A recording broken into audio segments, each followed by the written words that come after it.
Jæja Daniel, sterkur sigur á heimavelli í kvöld. Þetta er 4. sigur Grindvíkinga í röð, þvert á spár svona helstu spekinga fyrir tímabilið. Hvernig líður ykkur eftir leikinn? Við erum bara mjög ánægð með okkar frammistöðu. Við vissum að þetta er rosalega erfiður leikur og það var raunin því að þeir komið áhlaupin í seinni hálfleik sem við áttum erfitt að stoppa og það var kannski lélegar ákvörðun á tímabili en svona heilt yfir virkilega ánægð með frammistöðuna og bara gera það sem átti að gera til að ná í 2 stigin í kvöld.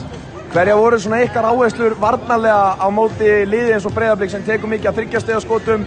Þeir náðu ekki að hitta mikið í kvöld. Hvað svona var það sem þið voru að gera til að stöðva á þar fyrir utan teig?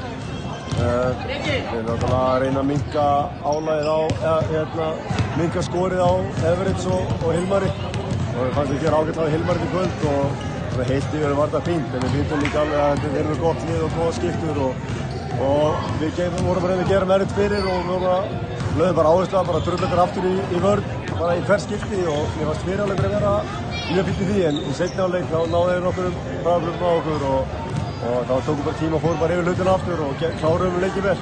Já, næsti leikur á útivelli á móti Vestra. Hvað verður planið fyrir næsta leik? Hverju verður áherslunar?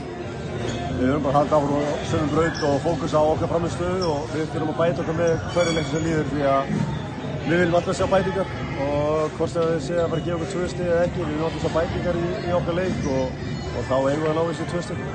Flott, takk.